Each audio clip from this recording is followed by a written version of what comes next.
Hello everyone, and welcome to this weekly interview here in SinoGate, and I'm your host, Henry. Today's topic is CSC scholarships. There's a lot of mystery surrounding scholarships in China, most of it caused by agents who do not want applicants to have direct access to these scholarships. So if you're planning on coming to China to study, or if you're already here and you want to attain a very good scholarship, then this video is for you. Today, we are going to talk about the CSC scholarships, also known as the Chinese government scholarships, that are offered by the Chinese Scholarship Council. It covers the bachelor, master's, and doctoral programs in Chinese universities. And here with me, I have two CSC scholarship winners to talk about how they attained the scholarships and how they've been able to maintain them. And on my right, I have Viviana. Could you please introduce yourself? Hello everyone, I'm Viviana, I come from Italy, and I'm on my third year of my master's degree in teacher methodologies. Very good. And on my left, I have Teddy. Hello, I'm Teddy. I'm a senior year student studying computer science at Wenzhou University, and I'm from Ethiopia. Very good. So Teddy, why did you come to China, and how did you know about Wenzhou University? The reason that I decided to come to China is because I wanted to explore something which is outside of my comfort zone. So I wanted to experience the Chinese culture, Chinese language, and I wanted to challenge myself.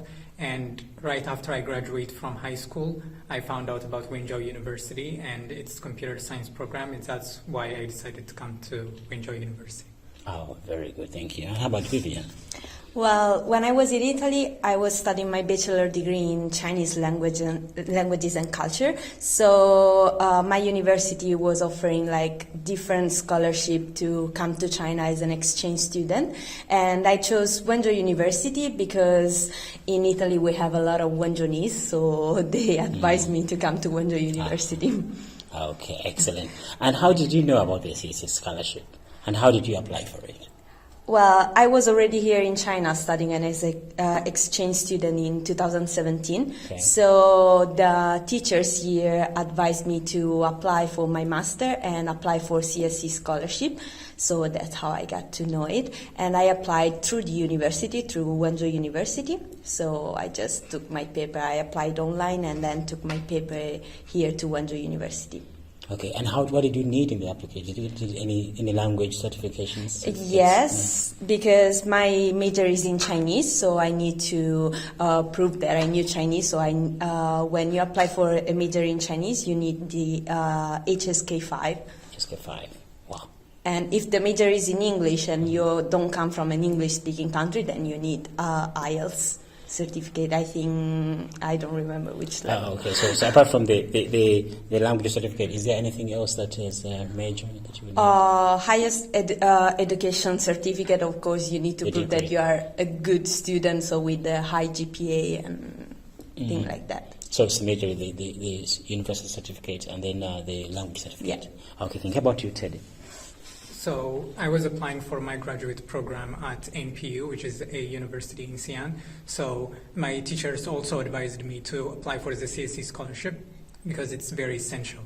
So right after I finished after I completed my studies at Wenzhou University, I wanted to go to that school. So after I got the pre-admission letter from the school, then the school did an interview and then they selected me to apply for the CSC scholarship. Okay, very good. And are there any students you know who have this scholarship? I know of one person who has the scholarship. He's also an undergraduate student, but it's a different criteria for undergraduate students, which is separate from graduate students. I'm applying for a graduate program. So he applied through the embassy, but mine is through the university. So there are two ways that you can apply to the CSC. One is through the embassy and the other one is through a university. Okay, and how about Viviana? Do you have any friends who have this scholarship? I know like a few people that applied also for this kind of scholarship, especially one from Czech Republic. She's also a master student, and she also used another way to apply, that is like you don't apply through the university directly, but you select three different universities. So you choose which one are the university that you would like to attend, and you select three of them, and if you're lucky enough, one of them will call you back and you will get the scholarship. So I know this one, and then I got to know some other students here, but we are like very few compared to the number of people that are studying here in China, foreigners that are studying here in China. Okay, thank you. Okay. So I think the major question concerning scholarship, if someone wants to apply for a scholarship, the first question they ask is, what are the qualifications? What are the qualifications? For instance, what do I need? So you talked about the university degree, of course, with good CGPA, and you talked about the language certificate, the certificate.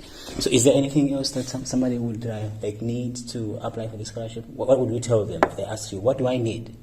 Okay. What would you tell them? So first you need to choose your dream school, and then after you select your dream school, start your application right away to that school. And then after you finish the first application process, after the first screenings, they will give you a pre-admission letter. And then after you got that admission letter, you need to talk to the supervisor from that university so that they could admit you to the programs that you want to apply for. Okay. And then after you get the pre-admission letter and then you get the supervisors, then they will give you an interview. Right after you pass the interviews, then you have to provide documents, supplementary documents to the university, because it's the university which will send the documents to Beijing, and then it needs to be authenticated. And then how many documents? So how are you talking about? There are many documents. The first one is research proposal. Research proposal. That must be like, for example, if you want to study about something, you just talk about the things that you're interested in. Okay. And the second one might be your, for example, if you're an undergraduate student, you might be doing your graduation thesis. So you must also provide the abstract so that they have a general idea. Okay. And then other documents are like medical examination certificate and then criminal record. Okay. You need to prove those things.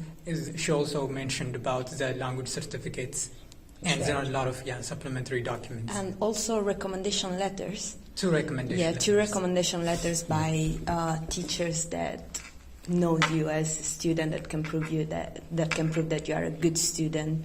So okay, so you talk about 7 to 8 requirements, papers. Okay, I think it's doable, right? It's achievable. It's not like so difficult to achieve, right? It's achievable, but you have to go with the flow. So, like, you have to go with the pace of the university, because it's the university which is providing the scholarship for you. So if they have selected you, I don't think it's very difficult. So you just communicate with the university, and then they will guide you. Okay, so this scholarship covers the tuition, the entire package, right? Is there anything else?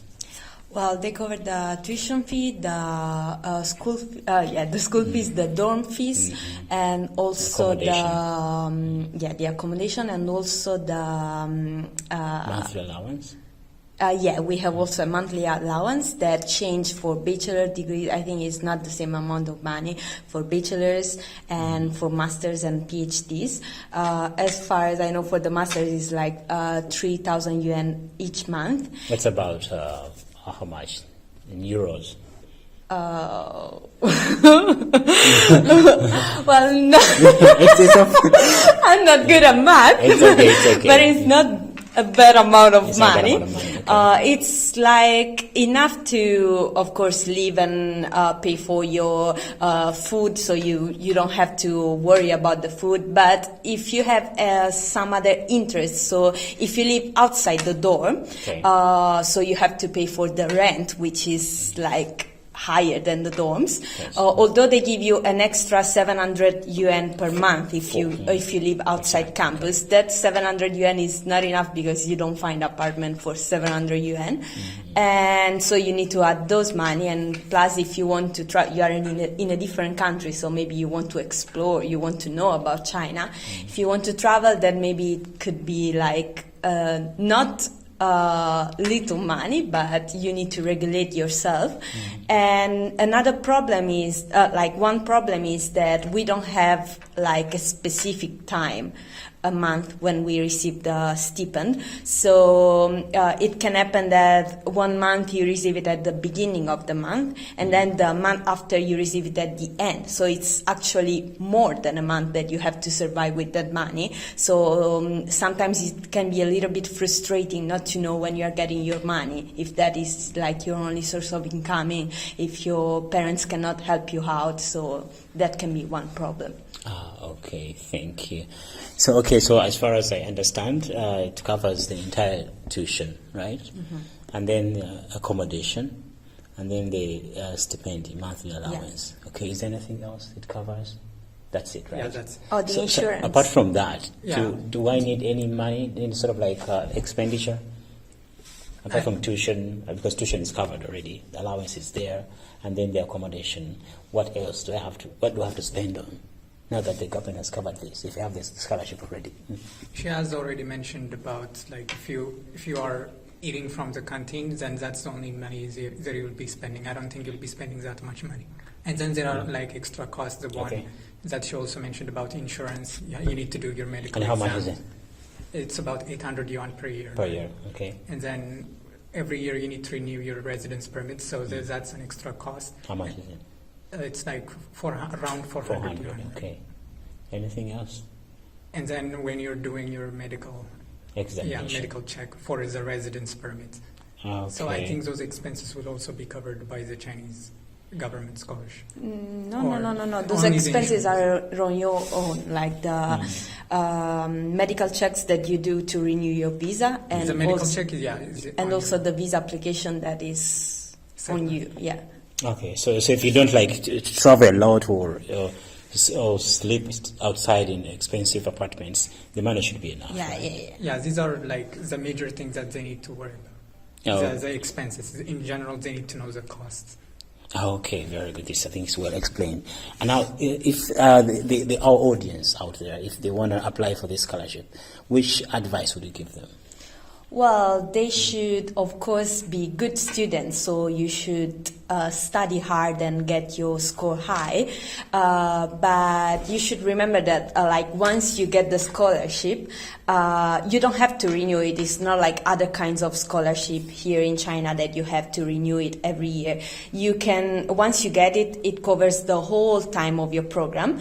But you should, as I said, be a good student, so you don't have to break the laws. You have to be respectful of Chinese laws, of the university laws. So also you shouldn't fail your exam. Of course, you need to keep being a good student. It's not that once you get the scholarship, like your GPA was high, okay, I got the scholarship, that's it, I can stop studying. No, you still need to work hard.